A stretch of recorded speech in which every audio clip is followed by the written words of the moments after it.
Hello. എന്താണ് ഈ ചുമര് വെച്ച് സ്റ്റാർട്ട് ചെയ്യുന്നത് വെച്ച് കഴിഞ്ഞാൽ, ഇന്നത്തെ വീഡിയോ പറഞ്ഞൊരു ക്ലീനിങ് വ്ളോഗാണ്. അതായത് എൻ്റെ റൂം ക്ലീനിങ്. സോ ഇവിടെ ഇപ്പോൾ മെസ്സാവാത്ത ആകെയുള്ള സ്ഥലം ഈ ചുമരിൻ്റെ ഈ സൈഡ് മാത്രമുള്ളൂ. ബാക്കിയൊക്കെ ഫുൾ മെസ്സാണ്. അപ്പോൾ നമുക്ക് ക്ലീൻ ചെയ്യാൻ തുടങ്ങാമല്ലേ? ഓക്കെ.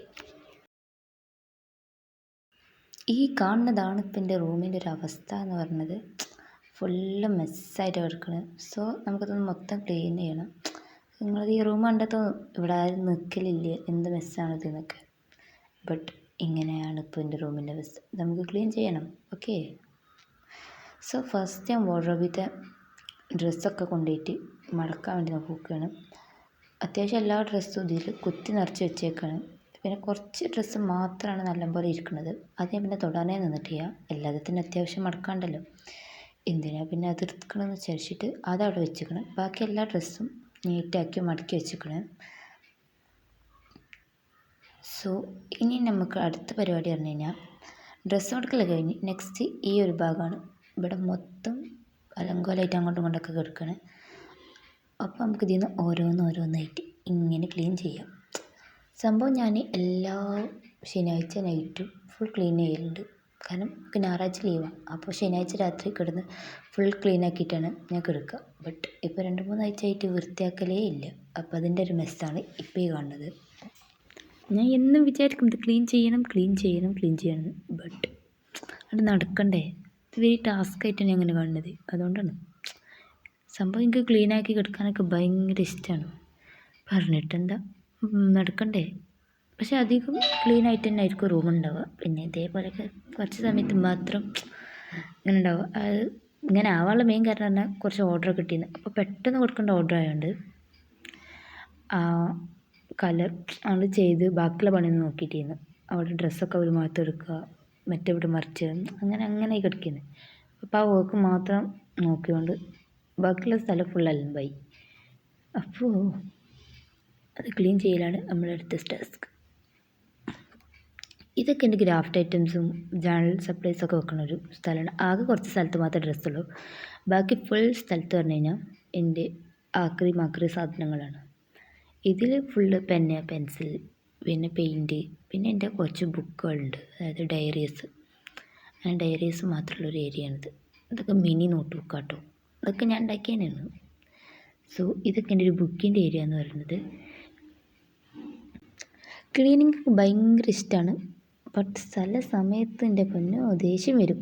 ഇതൊക്കെ തീർന്നിട്ട് നൈറ്റ് കിട്ടാത്തതുകൊണ്ടേ. ഇതാണ് എൻ്റെ പെയിൻറ്റ്. ബട്ട് അതിൻ്റെ അടുത്ത് പെയിൻറ്റൊക്കെ കട്ടായിക്കണം യൂസ് ചെയ്യാതായിട്ട്. പിന്നെ എൻ്റെ അടുത്ത് അത്യാവശ്യം കുറേ വെറൈറ്റി പെന്നുകളുണ്ട്. ആ പെന്നുകളാണ് അതിൽ കാണുന്നുണ്ടോയെന്നറിയില്ല. പിന്നെന്താ, ഐസ്ക്രീം സ്റ്റിക്സ്, അതേപോലത്തെ കുറച്ച് ഐറ്റംസ് ഇതേപോലെ അടുക്കളയിൽ നിന്ന് കപ്പെടുത്ത് തുറന്നിട്ട് വെച്ചിരിക്കുകയാണ്. കാരണം കുറച്ച് കേടുന്ന കപ്പുകളുണ്ട്, അല്ലാത്തതുകൊണ്ട് അങ്ങനെ വെച്ചിരിക്കുകയാണ്. നെക്സ്റ്റ് പറഞ്ഞത് ഈ ഒരു ബോക്സാണ്. ഈ ബോക്സ് പറഞ്ഞു കഴിഞ്ഞാൽ കൊറിയറൊക്കെ ചെയ്യാൻ വേണ്ടിയിട്ട് ഞാൻ എടുത്തു വെച്ചിട്ടുള്ള ബോക്സസാണ്. പിന്നെ ഇതെൻ്റെ കുറേ കാലങ്ങളത്തെ മുട്ടായിൻ്റെ കവറിൻ്റെ കളക്ഷനാണ്. ഇങ്ങനത്തെ വല്ല പ്രാന്താർക്കെങ്കിലും ഉണ്ടെങ്കിൽ ജസ്റ്റ് കമൻറ്റ് ചെയ്തോളൂ. ഇത് കുറേ കാലങ്ങളായിട്ട് എടുത്ത് വെച്ചതാണ്. ഒരു 3-4 കൊല്ലത്തെ ഐറ്റംസ് ഉണ്ട്. പക്ഷേ എല്ലാ മുട്ടായി കവറും എടുക്കില്ല. ബട്ട് സംതിങ് സ്പെഷ്യലായിട്ടുള്ള കുറച്ചൊക്കെ ഉണ്ടാവില്ല, അങ്ങനെ മാത്രം എടുത്ത് വെച്ചിട്ടുള്ളൂ കേട്ടോ. ഇതിലെൻ്റെ കുറച്ച് ജേണൽ സപ്ലൈസ് അങ്ങനത്തെ ഐറ്റംസൊക്കെ വെച്ചൊരു ഏരിയയാണ് ഈ ഒരു ഏരിയ വരുന്നത്. അതേപോലെ കുറച്ച് എന്താ പറയുക, ഈ ബോക്സൊക്കെ ഉണ്ടാക്കുന്ന മിനി ബോക്സൊക്കെ ഉണ്ടാക്കുന്നതിൻ്റെ കുറച്ച് ഐറ്റംസും ഇവിടെ ഇരിക്കുന്നുണ്ട്. നെക്സ്റ്റ് പറഞ്ഞു കഴിഞ്ഞാൽ ഈ ഒരു ഏരിയയാണ്. ഇവിടെ എൻ്റെ ടാപ്പ്, പിന്നെ ജേണൽ കിറ്റ് ഉണ്ട്. പിന്നെ എൻ്റെ ഒരു കുറച്ച് മേക്കപ്പ് ഐറ്റംസും കുറച്ച് ആക്സസറീസും ഉള്ളൊരു ഏരിയയാണ് ഇത്. ഈ ഒരു ജേണൽ കിറ്റിൻ്റെ വീഡിയോ ഞാൻ ചാനലിൽ പോസ്റ്റ് ചെയ്തിട്ടുണ്ട്. സോ കാണാത്തവരുണ്ടെങ്കിൽ ഒന്ന് കണ്ടു നോക്കുക. പിന്നെ ഇതൊക്കെ കുറച്ച് ടാപ്പുകളാണ്. കാരണം പാക്ക് ചെയ്യുമ്പോൾ മെയിനായിട്ട് വേണ്ട ടാപ്പാണ്. അങ്ങനെ ടാപ്പുണ്ട്, ഫ്രെയിമിൻ്റെ ബാക്കിലോട്ട് ഇങ്ങനെ ടാപ്പ്, അങ്ങനത്തെയൊക്കെയാണ് ഇവിടെ ഉള്ളത്. അടുത്തുള്ളത് മെയിനായിട്ടുള്ള പ്ലേസ്. ഇവിടെ ഒരു ഫ്ലവർ വെച്ചിരിക്കണ്, അതേപോലെ ഒരു എംബ്രോയ്ഡറി ലൂപ്പുണ്ട്. നെക്സ്റ്റ് പറഞ്ഞു കഴിഞ്ഞാൽ എൻ്റെ ഒരു ടീപ്പോയാണ്. ഈ ടീപ്പോയി ഇല്ലാത്ത ഐറ്റംസും ഒന്നുമില്ല, എല്ലാ ചണ്ടി ഭണ്ഡാരങ്ങളും ഇവിടെയുണ്ട്. സോ ഇത് ക്ലീൻ ചെയ്യലാണ് കുറച്ച് റിസ്ക് ആയിട്ടുള്ള പരിപാടി. ഇവിടെ എനിക്ക് അത്യാവശ്യം എല്ലാ മറ്റേ ഫോട്ടോ എടുക്കാനുള്ള ഐറ്റംസ്, അങ്ങനത്തെ ഐറ്റംസൊക്കെ ഉണ്ട് ഇതിന്മേൽ. നെക്സ്റ്റ് പിന്നെ ഇവിടെ എല്ലായിടത്തും പിടിച്ച് അരിച്ചു കയറിയിട്ടുണ്ടായിരുന്നു. ഒന്ന് ജസ്റ്റ് ഒന്ന് ആ ഒരു ടീപ്പോയി ഇരിക്കുന്ന ഭാഗം മാത്രമേ അടിച്ചിട്ടുണ്ടായിരുന്നുള്ളൂ. ബാക്കിയൊക്കെ ഇനി അടിക്കാൻ കിടക്കുകയാണ്. പിന്നെ ഇതിൻ്റെ മേലെ ഞാൻ എന്താ പറയുക ഒരു വൈറ്റ് തുണി വെച്ചിട്ട് കവർ ചെയ്താണ് ചെയ്തിരിക്കുന്നത്. ജസ്റ്റ് ആ സൈഡ് അടിച്ച് കഴിഞ്ഞിട്ട് ആ ടീപ്പോയി അവിടെ വെച്ചിട്ടുണ്ടായിരുന്നു. പിന്നെ അതിൻ്റെ അടിയിൽ വെക്കാനുള്ള സാധനങ്ങളൊക്കെ വെച്ചിട്ടാണ് അതിൻ്റെ മേലെ തുണി ഇട്ടിട്ടുണ്ടായിരുന്നത്. ഇത് ബബിൾ റാപ്പാണ്. ബബിൾ റാപ്പ് ഇങ്ങനെ പാക്ക് ചെയ്യുമ്പോഴൊക്കെ യൂസ് ചെയ്യുന്നതായിരുന്നു. പിന്നെ വെച്ചത് അതിൻ്റെ ഉള്ളിൽ എന്താ പറയുക ഒരു വിൻറ്റേജ് ജേണൽസ് സ്റ്റിക്കേഴ്സിൻ്റെ ഒരു ഇതുണ്ടായിരുന്നു ബോക്സ്. ഇതിൽ അത്യാവശ്യം എല്ലാ കളേഴ്സും ഇൻക്ലൂഡ് ആട്ടോ. ആണ് എങ്ങനെ ജേണൽ ചെയ്യുമ്പോൾ യൂസ് ചെയ്യാം. ഇതാണ് ഞാൻ പറഞ്ഞ വൈറ്റ് ക്ലോത്ത്. ഞാൻ വീഡിയോസും ഫോട്ടോസൊക്കെ എടുക്കുമ്പോൾ അതിൻ്റെ ബാക്ക്ഗ്രൗണ്ടായിട്ട് സെറ്റ് ചെയ്യുന്ന ഒന്നാണ്. ഇത് ഞാൻ ആ ടീപ്പോയി ഇട്ട് വെക്കണം, കാരണം അതിൻ്റെ അടി വെച്ച സാധനങ്ങളൊക്കെ ഒന്ന് കാണാതിരിക്കാൻ വേണ്ടി. നെക്സ്റ്റ് ഞാൻ അതിന്മേൽ 2 സോഫ്റ്റ് ടോയ്സ് വെച്ചിരുന്ന ഒരു അവക്കാഡോ, ഒരു ബണ്ണിക്കുട്ടി കഴിഞ്ഞ്. നെക്സ്റ്റ് പറഞ്ഞു കഴിഞ്ഞാൽ എൻ്റെ കട്ടിലാണ്. കട്ടിൽ അത്യാവശ്യം ഇപ്പോൾ ഇവിടുത്തെ എല്ലാ സാധനങ്ങളും നമ്മൾ വെച്ചിട്ടുണ്ടായിരുന്നു. ഫസ്റ്റ് ആകുമ്പോണ്ടായിരുന്നു കുറച്ച് ബുക്സ് കാര്യങ്ങളൊക്കെ എടുത്ത് ഒഴിവാക്കിയിട്ടുണ്ടായിരുന്നു. പിന്നെ ബാഗ് ആകെ ചടയായതുകൊണ്ട് തിരുമ്പിട്ട് പിന്നെ നമ്മൾ ഓരോ ഐറ്റംസ് ഇങ്ങനെ എടുത്തെടുത്ത് ഒഴിവാക്കിയിട്ടുണ്ടായിരുന്നു.